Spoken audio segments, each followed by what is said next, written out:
지금 마가복음 1장에서부터 우리 예수님께서 오셔서 지금 적극적으로 하시는 사역들이 있죠.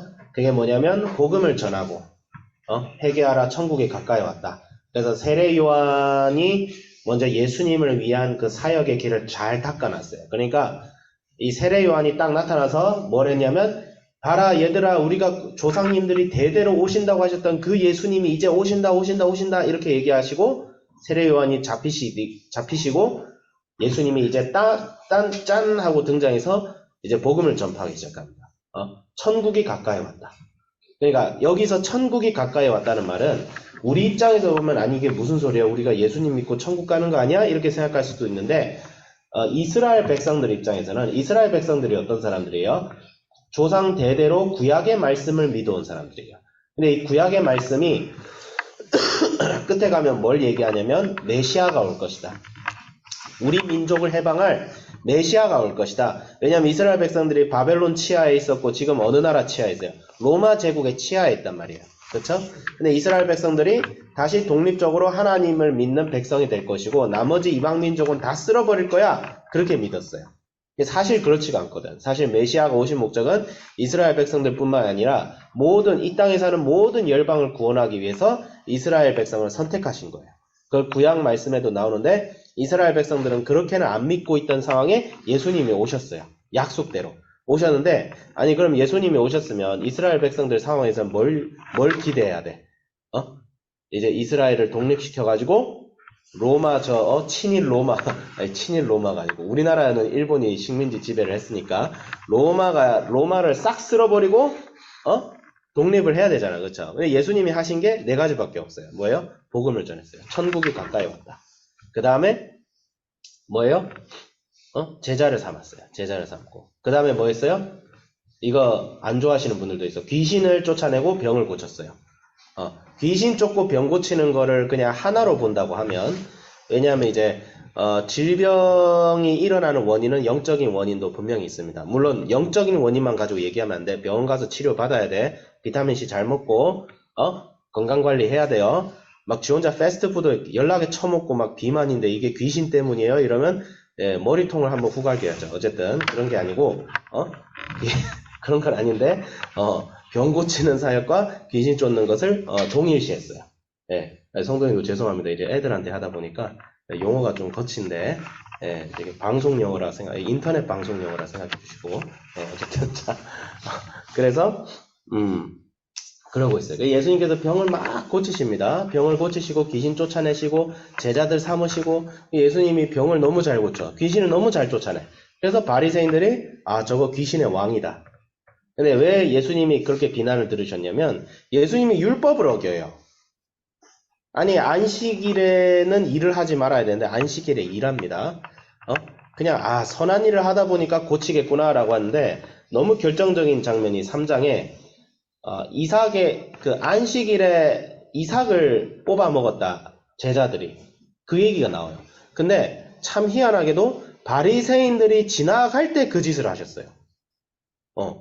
그러니까 몰래 좀 배고파서 좀 뜯어먹고 이럴 수가 있는데, 그러니까 사람이 살다 보면 좀 규칙을 어길 때가 있잖아. 그치? 너희들도 선생님 없는 틈에는 어길 때가 있잖아. 그치? 뭐 그게 막 딱히 나쁘다 이걸 얘기하는 게 아니라, 생각을 해봐. 선생님이 보이지 않는 사이에 규칙을 어긴 거하고, 교감쌤이 지가하는데 교감쌤 보세요 하면서 팍 이러는 거하고, 첫 번째가 용서받을 만한 짓이에요? 두 번째가 용서받을 만한 짓이에요? 두 번째는 그냥 매기겠다는 거잖아. 그치? 첫 번째는 그러려니 하는데 두 번째는 매기겠다는 거잖아. 그러니까 한마디로 지금 예수님이 바리새인들 앞에서 지금 그런 짓을 하시는 거예요. 제자들 앞에서. 안식일에 이삭을 뽑아먹어요. 안식일에 바리새인들 보는 앞에서. 예수님이 이걸 왜 하셨을까? 예수님은 안식일의 주인이시다. 예수님은 율법의 주인이시다. 예수님은 의도적으로 내가 율법의 주인이고 이 율법의 새 언약을 이제 세우러 온 사람이다. 이런 거예요. 구약에서 뭐라고 했어요? 이제 내가 나의 율법을 모세의 때와 같이 하지 않을 것이고, 이제 비석에 돌판에다 새겼던 이 율법을 이제는 너희들의 마음에 새길 것이다. 너희들이 이제 하나님을 안다라고 얘기하지 않을 것이다. 왜냐하면 하나님의 말씀이 이제 너희들 마음속에 있을 것이기 때문에. 이제 안다라는 얘기를 할 필요가 없어. 그냥 그냥 당연한 게 돼버린 거야. 근데 예수님이 이를 위해서 안식일을 어기시고 율법을 어기시고, 사실 율법을 어긴 게 아니죠. 율법을 만드시니까 율법이 바뀌어질 것이라는 구약의 예언대로 지금 율법의 본질을 회복하고 계시는 거예요. 네, 율법의 본질. 율법의 본질. 만약에 우리가 구약의 율법대로 다 문자적으로 다 지키면서 살아야 된다면 우리 왜 제사 안 지내? 그치? 생각해봐. 어떤 분들은 이제 지금도 안식일을 지켜야 된다, 안 지키면 죄다, 이렇게 주장하는 분들이 가끔 있어요. 근데 그렇게 따지면 왜 소와 양은 안 바쳐? 왜 소와 양을 바치는 건 안 되고 안식일을 지켜야 되냐, 이 뜻이에요. 네. 그 말은 뭐냐면 구약을 우리가 적용할 때는 철저하게 예수님의 관점에서 적용해야 돼요. 구약을 그대로 지키면 유대교야, 유대교. 그건 예수님 믿는 사람이 아니에요. 유대교는 예수님을 메시아로 인정하지 않습니다. 구약은 예수님을 메시아로 인정 안 해요. 그래서 그 사람들 안식일 되면 엘리베이터 버튼도 안 눌러. 엘리베이터 버튼도 안 누르고, 그럼 나라도 이제 지키면 안 되지. 저기 북한 주일이 되면 총도 다 내려놓고 다 쉬어야 돼. 북한이 내려와서 남한을 침공할 거야 이러면 이제 그럼 우린 쉬겠다. 우리 안식일이라서. 어떻게 돼요? 나라 개판 되겠죠. 그런 실질적인 목적도 있지만 중요한 것은 과연 이스라엘 백성들도 안식일을 저렇게 지켰을까 싶을 정도로 바리새인들이 좀 극성이었어요. 구약의 이스라엘 백성들이 안식일을 지키는 그 풍습을 고고학적으로 보면 이스라엘 백성들도 필요할 땐 안식일에 일했습니다. 이걸 알아야 돼요. 이스라엘 백성들도 필요할 땐 안식일에 일했어요. 다윗 시대 때, 솔로몬 시대 때. 그런 정황들이 굉장히 많아요. 예수님께서 그 예외적인 경우가 분명히 있었어요. 분명히 있었는데 이거를 무시하고 바리새인들은 뭐요? 아니, 사람이 죽어가는데 안식일을 지켜야 된다. 사실 그 본질에는 뭐가 있어요? 예수님을 질투한 거죠. 예수님이 자기들보다 명성이 쌓아져 가니까 질투하는 거예요. 아니, 우리 예루살렘에 우리 스카이 출신 애들도 못하는 거를 저기 지방대, 겸손한 대학의 지방대 출신에 나온 갈릴리 촌놈이 저걸 하네? 그러니까 한마디로 질투하는 거예요. 질투하는 거. 예수님은 거기에 개의치 않으셨다. 끝까지 자기 사역을 하셨다.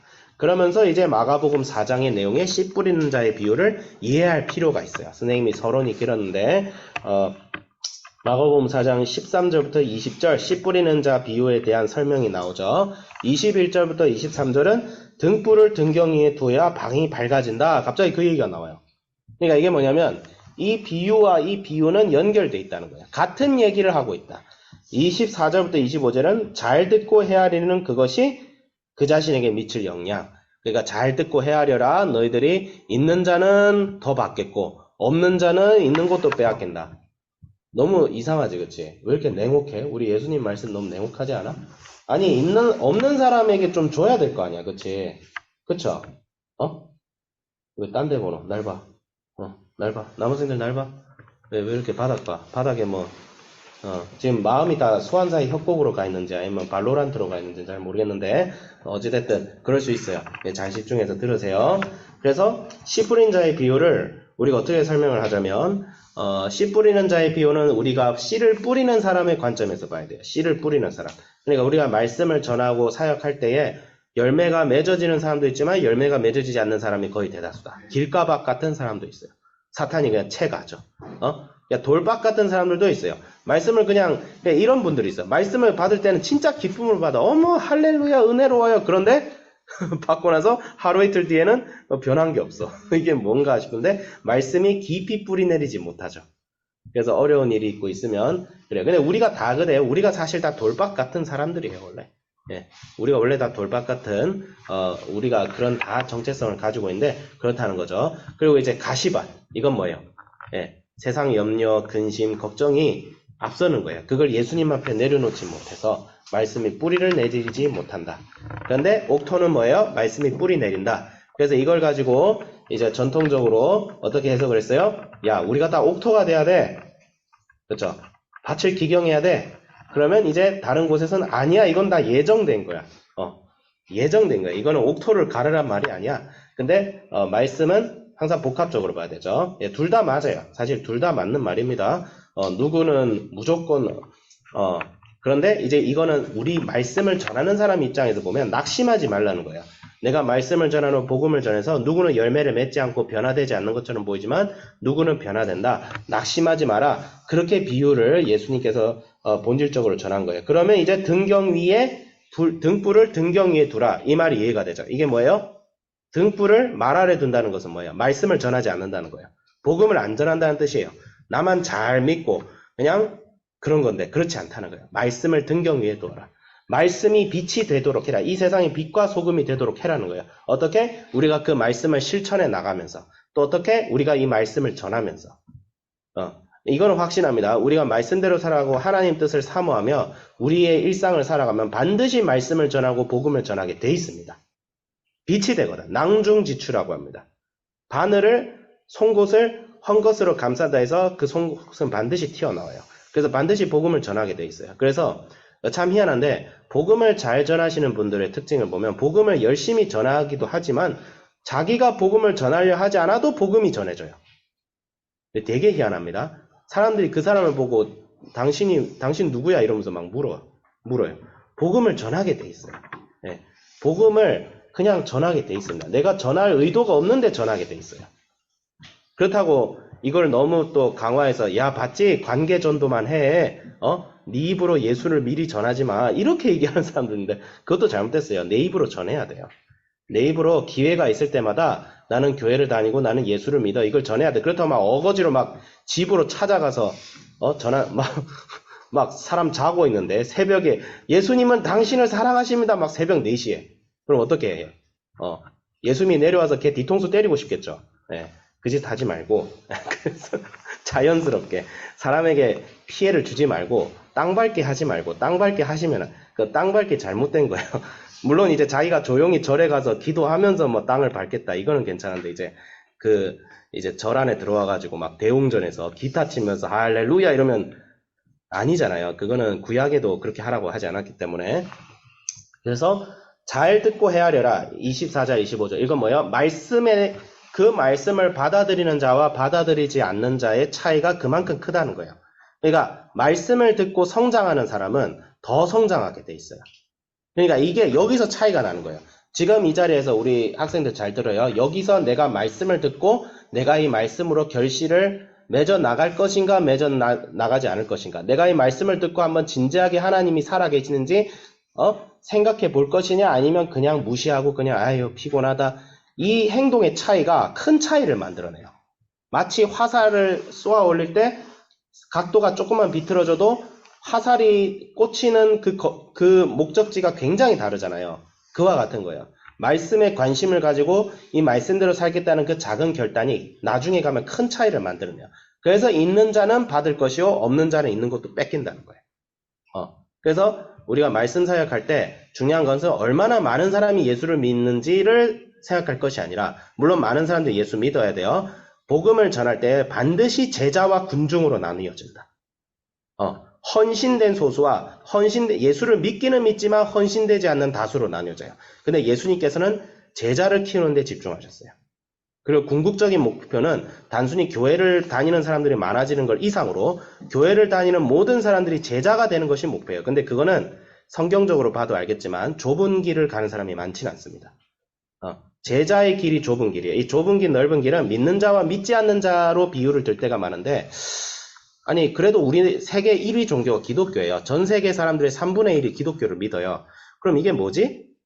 이게 뭐냐면 제자의 길과 믿기는 믿지만 제자가 아닌 사람의 길로 해석을 할 수도 있어요. 사실 그게 본질적으로 더 맞아요. 왜냐면 예수님은 제자를 삼는 거에 집중을 하셨거든요. 그래서 결론은 뭐냐? 우리가 사역을 할 때에 많은 사람들이 따르는 것 같으면서도 따르지 않을 수 있어요. 복음을 전하고 근데 괜찮다. 예수님이 이거 이미 거기에 낙심하지 마라. 제자를 삼아라. 그러면 그 제자된 사람들이 영향력을 발휘할 것이다. 그러니까 본질은 뭐예요? 우리가 먼저 제자가 돼야 된다. 그 뜻이죠. 낙심하지 말고. 그래서 제가 시간을 초과해서 죄송합니다. 그래서 말씀을 정리하자면 저도 그런 제자 같은 삶을 살고 낙심하지 말아야겠다라고 적용했습니다. 기도하겠습니다. 하나님 아버지 감사합니다. 제자의 삶을 살게 하여 주시고 주님께서 우리가 제자 삼는 일을 할 때에 많은 사람들이 따르지 않는다 할지라도 낙심하지 아니하고 정말 소수의 사람들을 통하여 하나님께서 주의 나라를 변화시킬 줄 믿습니다. 주님 감사드립니다. 예수님의 이름으로 기도드립니다. 아멘.